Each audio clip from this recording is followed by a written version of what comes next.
достар, Қарақалпақстан телеканалында сіз күткен ауа сізге айтып жатырмын.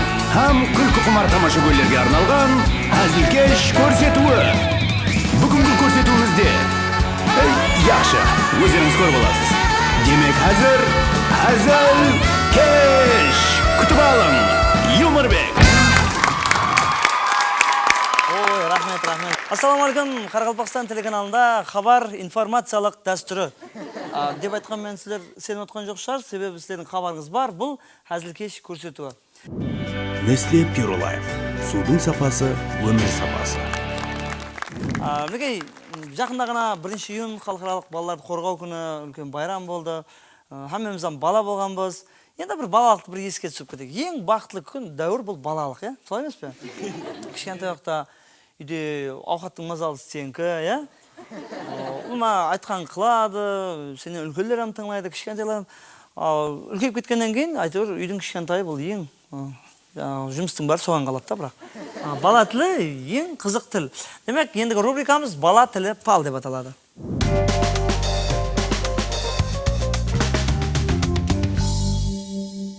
Танысып аламыз. Сарғыз. Атың кім? Лазиза. Лазиза, е? Құслар аспанда ұшады, е? Қалай ұшады олар? Қанаттары бар, бізді күннен құсап, бармақлары жоқ, бізді оған құсап ұша алмаймыз. Балықлар неге суда жүреді? Балықлардың үйі ол. Балықлардың үйі, е? Біздердің үйіміз қаяқта? Нүкіс қалары. Ауқат пісіру үшін мама не істейді? Картошка, пияз керек, помидор, қияр деген. Соның бәрін қосып, не істейді? Ауқат. Нанды қалай пісіреді? Нанды? Нан жауыр суға береміз, сүзбесі ол тап-таза қылып пісіріп береді. Пісіруге береміз, өзі пісіріп береді, е? Жақсы. Ауқатты не пісіріп бермей ме өйтіп? Біз үйіміздің мамаларымыз пісіріп береді. Бұрын мамалар нанан пісіретін болған, білесен бе оны? Рахмет. Лазиза, 1 июн қандай байрам? Қосық байрам. Үйге барып, ападан, ағалардан сұрап көрейікші ме? 1 июн қандай байрам деп. Кестік қоя? Қайтып сұраймыз барып? Апа, анық 1 ай кім қайсы қосыр деп айтамын. Апа, мен сізді жақсы көремін. Таныс аламыз. Атың кім? Гүлбану. Гүлбану. Кімнің қызсың сен? Мамамның. Мама күшті ме, папа күшті ме? Папа. Папа ма? Олар ақшасын қайерге жасырып қояды? Жоғарға саған бермейді, олар, е? Біз имаммен алдыңғы көрсетуде бірге болдық, е? Ава. Бірге сөйледік, е? Телевизордан көрдің бе өзіңді? Ава. Кіммен көрдің үйде? Папа, мама, хаммен сотып көрдік, е? Ава. Сөйтіп, олар не қыл деді? Жақсыз деді. Жақсы сөйлеген сен деді ме? Ава. Және сөйле деді ме? Ава. Иман, дүниедағы ең күшті адам кім ол? Папам. Мама одан күшті ме? Яқ. Біледі екен, яқшы. Ең сұлу аял кім? Мамамның су. Жігітлер ажабаларға гүл береді, е? Ава. Киноларда көрдік қой деп гүл береді, е? Сен үлкейгенде гүл бересің қызларға? Ава. Не үшін қызға гүл береді жігіт? Қыздан жасып көргенсің. Сен жақсы көресің бе қызларды? Ава. Ана жігіт, болар 5 жасынан деген жігіт қой. Иман, болады, ендігіде және келсек, және сөйлейміз, е?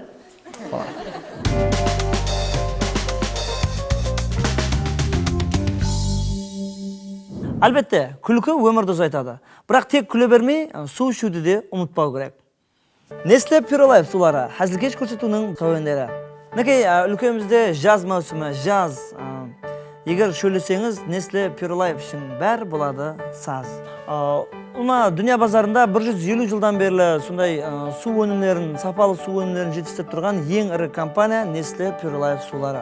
Біздің Өзбекстан базарында 15 жылдан бері өз өнімдерін ұсынып келмекте. Андай 120 метр тереңдіктегі сондай артезиан шипалы суларынан тайырланған минералларға бай Nestle Pure Life сулары. Әзілкеш көрсетуі кеуілі түрде Nestle Pure Life пенен бірге. көрсөтүүбүзгө мейман жетип келемен дегенче биз аз-маз көлүбүздү жемлеп, шөлүбүздү басып, һәм шөлүбүздү, һәм өзүбүздү басып, Nestle сууларды ичип аламыз. Nestle азыр бүгүнкү азыр кеч көрсөтүүнүн мейманында кыз бала. Күрөс, спорттун күрөс түрү боюнча Азия чемпиону. Тамырында Мәрт Тумаристин каны бар, Батыр Гүлайымдын авлады.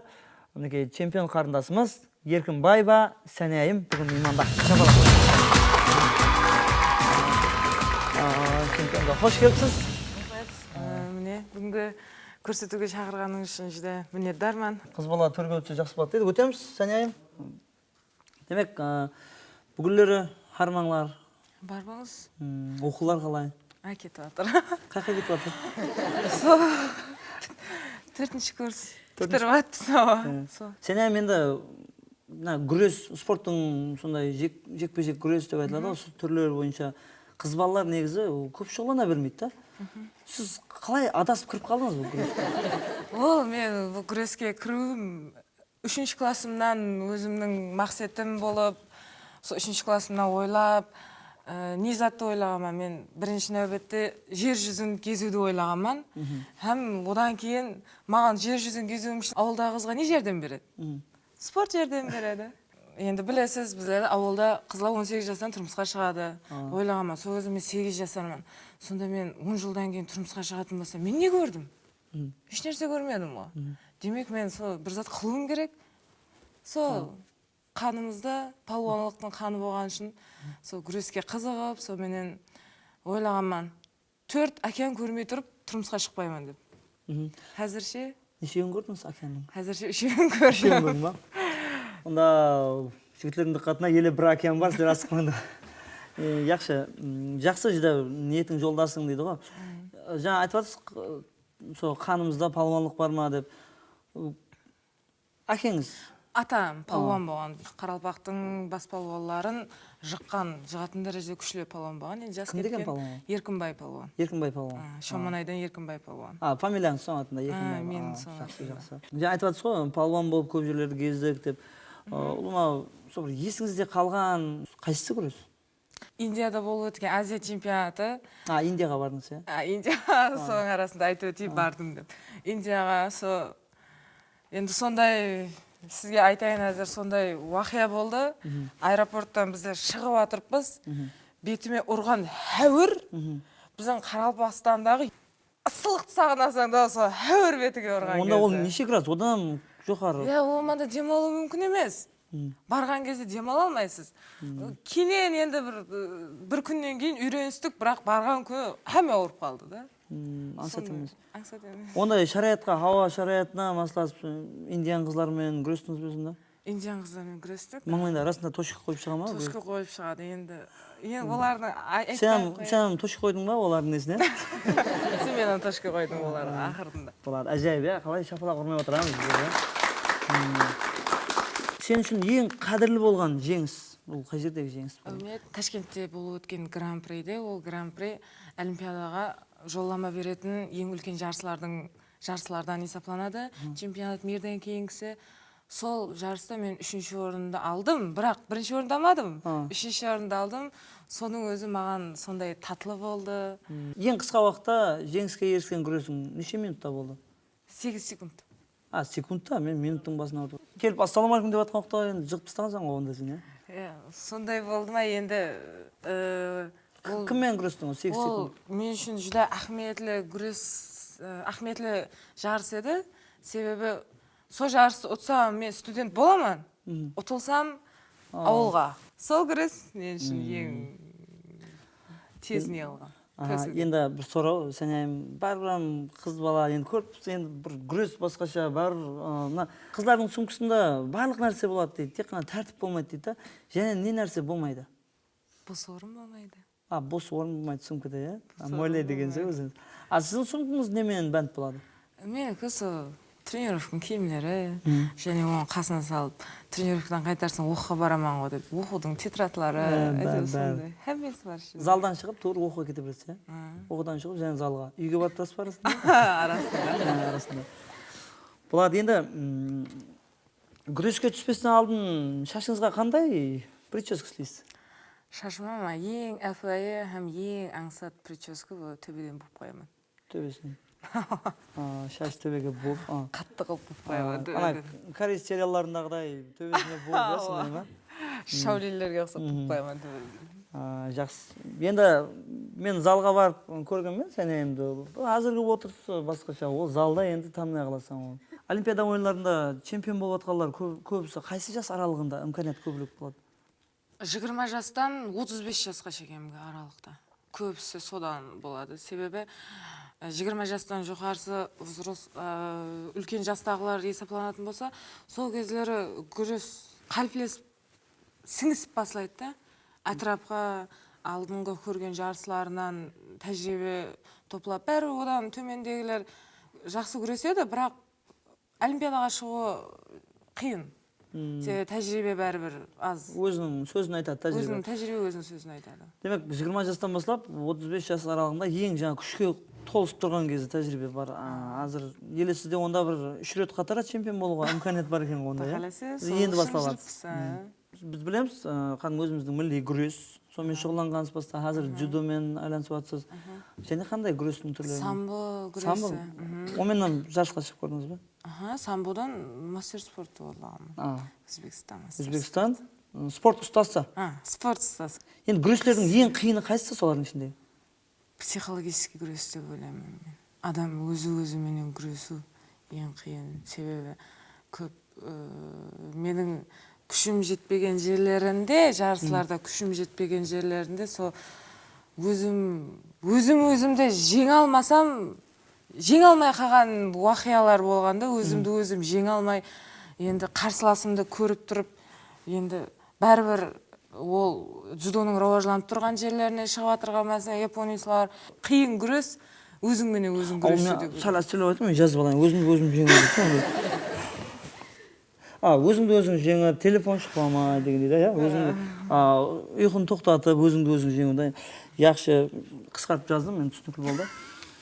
Эстрада қосқышысы, екі республика қызмет көрсеткен артист Мақсат Өтемұратов алдын палуан болған. Хабарыңыз бар, иә? Дене тәрбиесінде оқыған, палуан болған. Университетте меніңше. Онан кейін енді қосқышылыққа өтіп кетті. Енді бұйырған. Сіз аз палуансыз. Сізде ой бар ма сондай бір қосқа айтып кету деген? Сол бір 2030 жылдан кейін. Сондай ма? Әзірше. Ой бар, әзірше жоқ. Яқшы. Біз айтып жатсыз ғой, мысалы Қытайлы, мысалы Япониялы қызлармен бірге гілемге түскен уақытта күреске. Мысалы өзіміздің мұсылман болса түсінісіп, арасында сөйлесіп аласаң, олармен қайтып сөйлесесіз сонда? Бір зат айтайын, еш сөйлеспегенмін. Сондай ма? Біз өзіміздің тойда құрға шығып палуалар күреседі. Қызлар амы шығып тұра ма біздердің тойларымызда? Бір-екі тойға шыққансыз қондай. Оқудан бос уақытлар той соғып кетіп бізде. Мұғалімдеріңіз естіп отқан болса, қойым керек екен оған деп, иә? Неге келмеген екенін деп.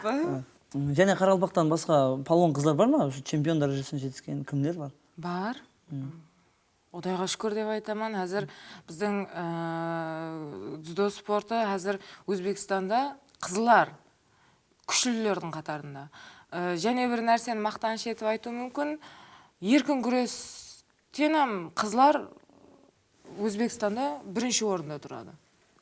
Бұл жерде жас спортшы қызлардан жеткен сұрау бар. Сәния айым, сіз Өзбекстан чемпионсыз. Чемпион болу үшін не істеу керек дейді? Бірінші нәубетте чемпион болу үшін ол чемпион болуды сол жас қыз қалеу керек. Себебі мен оны өзімнің өмірімнен мысал келтіргенмін. Мен қаледім, мен жетістім. Біздерім қалеттіңіз, шапалақ ұрайыз. Біздерім қаледік, шапалақ ұрбатыңыз қара. Енді сырт ел сапарлар хақында және қайтсақ та, Хindistan туралы айттыңыз. Басқа қайсы мемлекеттерде болдыңыз? Италияда, Римде болдық. Италияда? Колизейді көрдіңіз. Енді бір сұрау, бізде естеміз, Италия ол етікке ұсайды, расында етікке ұсай ма Италия? Мақсида, біздер жазда бардықты, туфли. Картадан может етікке ұқсар, біздер барғанда туфлиге ұқсап тұрды. Және қайсы мемлекеттерде? Украинаның Киев қаласында болдық, Британия, Ұлы Британияның Бормстрен қаласын көрдік. Екі этажлы автобуслар бар. Екі этажлы автобуслар. Міндіңіз бе екі этажлы? Сіз сыймаған шығарсыз денемен. Яқ, ондай емес. Не, екі этажлы автобуслар, Биг Бен, Челси футбол клуб Соларды тамаша кылууга ham бизге уруксат берип, ишлерин көрсөтүп, наманда мындай оюнчулар ойнаган, мындай оюнчулар жетилип чыккан деп Челси футбол клубун көрүп едик. Барып көрдүңүз, э? Барып көрдүк. Жана кимдерди көрдүңүз убакта? Сол көчөдө өтүп баратканыбызда биз сенбейтин шығарсыз, бірақ белгілі актер Мистер Бинді көрдік біздер.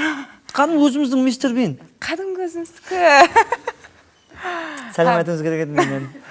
Енді ол кезде танымайтын ек Онда мен Мистер Бинмен ұшырасуым үшін я бір ақша жинап сол жаққа қарап қызмет сапарымен шығуым керек, я болмаса күреспен шығуым керек еді, дзюдомен. Дзюдоға мен үшін кеш болды ма? Аз мен 34 жастамын. Неге? 45 жасқа шейін күрессеңіз болады. Өткен жылғы Олимпиадада 45 жасарлы жеңіл атлетикашы қыз қатынасы орын алды. Спорт жасқа қарамайды. Бізге және бір сұрау бар. Бұл интернеттен келген. Біздің ықыласпентеріміз бар екен, соцсеттерде. Құбыла Кореядан келген. Сеге Сонсугоне Даншинеге Чон Киолгуага Туэшегирил Барамнида деп Корея Сеул қаласынан Еппен Йоджа жолдапты. Енді сондай расында да Кореядан келген сұрап. Сені спортта білеміз, санайым, спортта чемпионсыз. Енді бәрі қыз баланың ертең шаңырақ қыз бала мейман дейді ғой, шаңырақ болады, кейін өзінің кабинеті болады, асхана деп айтылады. Асханада қандай? Сіз кімсіз ойды? Салда чемпионмын, университетте hem чемпион деп шақырады. Асханада hem чемпион. Асханада ма? Ажайып. Енді себебі бір гәп айтып өтейін, менің пісірген ауқатларымды, торт, сомса, сондай затларымды жеген достарым, таныстарым маған және өтініш етеді. Және пісіріп берді па? Және пісіріп берді. Мен сенбеймін. Пісіріп шақырың, мен кейін сенемін. Онда болады. Енді сөйтпесең шақырмайды да, чемпионның қолынан шай ішу қандай жақ. Мысалы да, мен доссыз, мен сәнем келіп пісіріп берді. Қалай ұнады ма? Яқ деп қалай тұрсаң, өзі чемпион, өзі палуан болса. Енді негізі қызлар, әйел қызлар, алтын тақыншаққа өшіп болады, көріп тұрма енді, қолыңызда жүзіктер жоқ, сырға жоқ, уақытта. Сізіне алтын тақыншаққа қызықпайсыз болғанша? Неге екен? Көп қызлар қатары менен қызығамын. Бірақ мен көбінше алтын тақыншақты жарыстан алып қайтып болды. Көбірек жарады. Демек алтын медаль? Алтын медаль. Жақсы. Келешекте мына алда режелер, қандай жарыстарға таярлық кетіп жатыр азыр?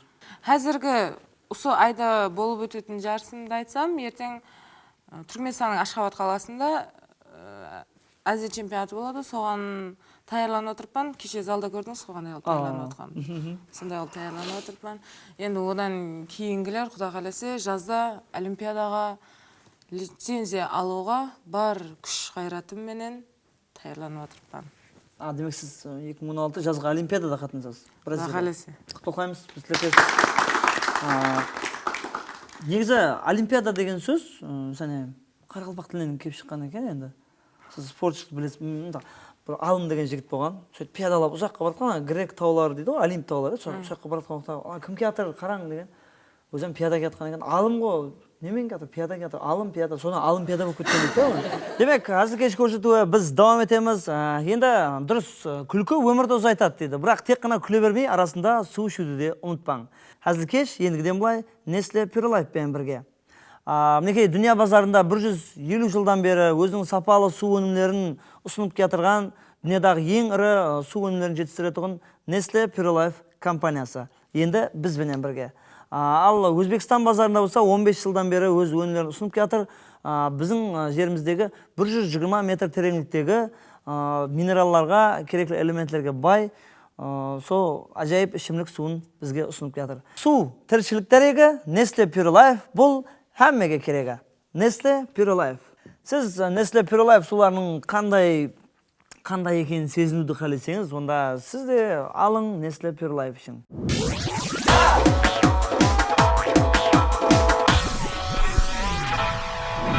Біз қазір кеш көрсетуіне келіп отырған бірінші чемпион болған үшін қуыс үйден құр шықпа дейді ғой. Бізден бір кішкене сауға таярланғанбыз. Қазір кеш чемпионы деген медаль тапсырамыз да сізге. Онда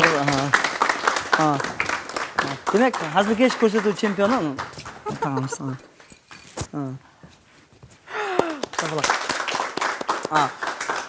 Бұл медалдың аты жауапкершілік деп аталады.